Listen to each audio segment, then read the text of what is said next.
আসসালামু আলাইকুম ও রাহমাতুল্লাহি ওয়া বারাকাতুহু। বন্ধুরা, ইদ্রিস ছিলেন আদমের পর ইসলামের তৃতীয় নবী। ওহাবের মতে ইদ্রিস ছিলেন শক্তিশালী এবং সুঠামদেহী একজন মানুষ। তার বুক ছিল প্রশস্ত এবং তিনি নিচু গলায় কথা বলতেন। এটাও বলা হয় যে তিনি লম্বা এবং সুদর্শন ছিলেন এবং তার ব্যবহারও ছিল সুন্দর। নবী ইদ্রিস বুদ্ধিবৃত্তিক দিক থেকে খুবই কৌতূহলী ছিলেন। তিনি তার সৃষ্টিকর্তার সৃষ্টি, মহাবিশ্বের বিশালতা, আকাশ, পৃথিবী, চাঁদ, তারা এবং মেঘ নিয়ে চিন্তা করতেন। কুরআনে দুটি আয়াতে ইদ্রিসের কথা উল্লেখ করা হয়েছে এবং আয়াত দুটিতে তার চরিত্রের প্রতি আলোকপাত করা হয়েছে, যার অর্থ হচ্ছে, আর স্মরণ করো এই কিতাবে ইদ্রিসকে, সে ছিল পরম সত্যনিষ্ঠ নবী। সূরা মারিয়াম। আদমের জীবদ্দশায় ইদ্রিসের জন্ম হয়। তিনি শেথের অনুসারীদের মধ্যে ছিলেন এবং শেথের মৃত্যুর পর আদমের বংশধরদের শাসন করেছিলেন। তিনি ছিলেন একজন সত্যবাদী, ধৈর্যশীল এবং অসাধারণ ব্যক্তি।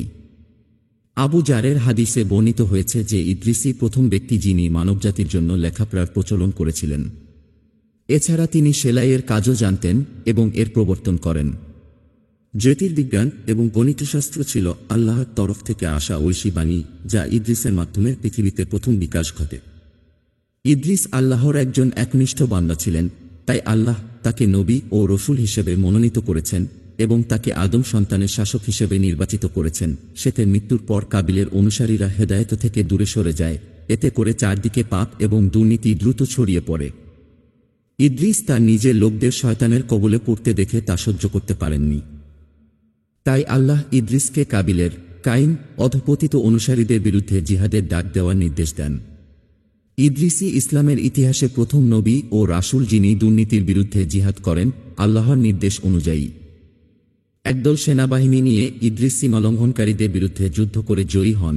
একদিন ইদ্রিসকে আল্লাহ তাআলা জানালেন যে তিনি তার শেষ নিঃশ্বাস পর্যন্ত প্রতিদিন মানুষের দ্বারা সম্পাদিত সমস্ত ভালো কাজের প্রতিদান তিনি পাবেন। ইদ্রিস এই খবরে আনন্দিত হলেন এবং তার সমস্ত নেয়ামতের জন্য আল্লাহর কাছে অশেষ শুকরিয়া জ্ঞাপন করলেন। কিন্তু ইদ্রিস বেশ বৃদ্ধ ছিলেন এবং আরও ভালো কাজ করার জন্য এবং অন্যদের করা ভালো কাজ উপভোগ করার জন্য পৃথিবী ছেড়ে যেতে প্রস্তুত ছিলেন না। তাই তিনি মৃত্যুর ফেরেশতার সাথে কথা বলার জন্য এবং তার মৃত্যু বিলম্বিত করার জন্য অনুরোধের সিদ্ধান্ত নেন। ইদ্রিসের বন্ধু এক ফেরেশতা তার এই আবেদনে সম্মত হন এবং ইদ্রিসের সাথে মৃত্যুর ফেরেশতার সাথে দেখা করার সিদ্ধান্ত নেন। সেই বন্ধু ফেরেশতা ইদ্রিসকে ডানায় বসিয়ে চতুর্থ আসমানে উড়ে গেলেন এবং মৃত্যুর ফেরেশতার সাথে সাক্ষাৎ করলেন। ইদ্রিসের সঙ্গী ফেরেশতা মৃত্যুর ফেরেশতাকে বললেন, নবী ইদ্রিস জানতে চান আপনি তার আজও আরও কিছুদিন নির্ধারিত করতে পারবেন কিনা। মৃত্যুর ফেরেশতা বন্ধু ফেরেশতাকে জিজ্ঞেস করেন, তিনি কোথায় আছেন? উত্তরে বন্ধু ফেরেশতা বলেন, এই তো তিনি আমার পালকের উপর বসে আছেন। মৃত্যুর ফেরেশতা তখন বিস্ময় প্রকাশ করে বলেন, সুবহানাল্লাহ, আমাকে এখনই নির্দেশ দেয়া হয়েছে আমি যেন ইদ্রিসের রূহ চতুর্থ আসমান থেকে কবজ করি। কিন্তু আমি চিন্তা করছিলাম, ইদ্রিস তো আছেন জমিনে, চতুর্থ আসমান থেকে তার রূহ কবজ করব কিভাবে? অতঃপর তৎক্ষণাৎ মৃত্যুর ফেরেশতা হযরত ইদ্রিসের রূহ কবজ করে নেন। মুহাম্মদ যখন ইসরা এবং মিরাজে গমন করেন, মিরাজের সফরে তিনি প্রতিটি আসমানে নবী ও রাসূলদের সাথে সাক্ষাৎ করেন এবং চতুর্থ আসমানে ইদ্রিসের সাথে তার সাক্ষাৎ করেন। ইদ্রিসের এর ইন্তেকালের পর পুনরায় দুর্নীতি দ্রুত বৃদ্ধি পেতে থাকে। বেশ কয়েক প্রজন্ম পরে নতুন কোনো নবীর রাসূল না আসায় শয়তান অবশেষে আদম সন্তানদেরকে তাদের প্রথম শিরক করার জন্য প্রভাবিত করতে সক্ষম হয়। ইদ্রিসের কিছু মূল্যবান বাণী। ধন্য সেই ব্যক্তি যে তার নিজের কাজের প্রতি আলোকপাত করে এবং নিজেকে তার পালনকর্তার কাছে আবেদনকারী হিসাবে নিযুক্ত করে।